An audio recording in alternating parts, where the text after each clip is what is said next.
सफला एकादशी की कथा। महिष्मान राजा की चंपावती नाम की एक प्रसिद्ध पुत्री थी। राजा के 4 पुत्र थे। उनमें लुमाक नामक बड़ा लड़का बड़ा पापी था।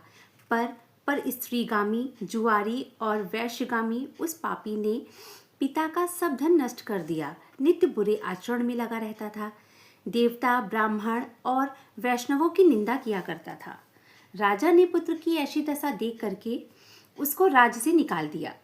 तब लुमाक अपने मन में सोचने लगा कि पिता और बंधुओं ने मुझको त्याग दिया है, अब मुझको क्या करना चाहिए। इस प्रकार चिंता करते हुए उसने विचार किया कि मैं दिन में वन में चला जाऊंगा, फिर रात को वन से आकर पुरी में ही रहूंगा। यह विचार करके वह नगर छोड़ करके सघन वन में चला गया। नित्य जीव हिंसा और चोरी करता था। इस प्रकार उस पापी ने सारे नगर में चोरी करी। पहरेदारों ने उसे पकड़ लिया, परंतु राजा के भय से छोड़ देते थे। जिस वन में लुमाक ने आश्रय लिया था, वहां अति प्राचीन पीपल का पेड़ था। उस वन में उस वृक्ष को देवता की तरह मानते थे। उसी स्थान पर वह पापी लुमाक भी रहता था। निंदित और दुष्कर्म करते हुए पौष कृष्ण सफला एकादशी का दिन आया। हे राजन, दशमी की रात्रि को वस्त्रहीन होने के कारण शीत से पीड़ित होकर बेहोश हो गया। शीत के कारण पीपल के नीचे उसे नींद भी नहीं आई और मृतक के समान हो गया।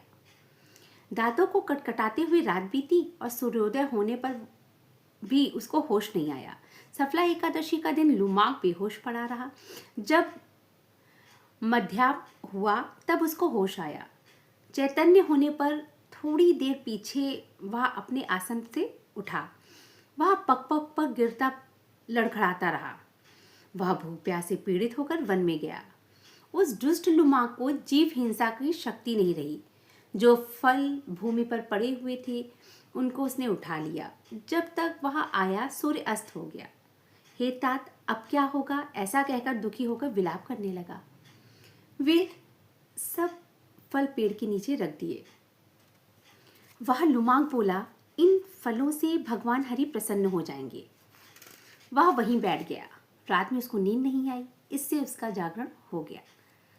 मधुसूदन भगवान ने उन फलों का पूजन और सफला एकादशी का व्रत स्वीकार कर लिया।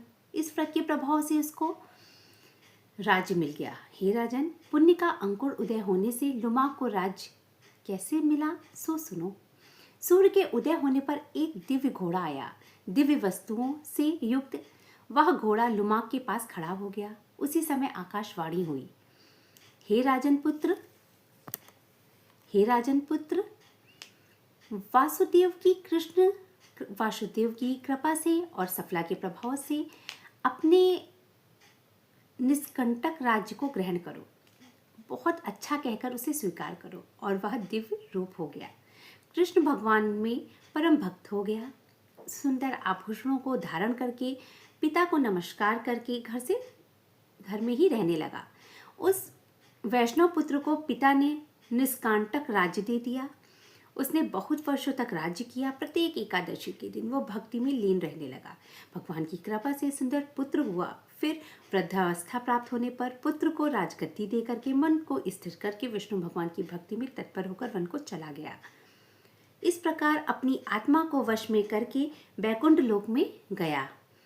इस प्रकार से जो सफला एकादशी का व्रत करता है वे इस लोक में यश लेकर निसंदेह मोक्ष को प्राप्त होता है। हे विशापति, सफला के महत्व को सुनने से मनुष्य राजसूय यज्ञ का फल पाकर स्वर्गलोक में निवास करता है। बोलिए सफला एकादशी की जय।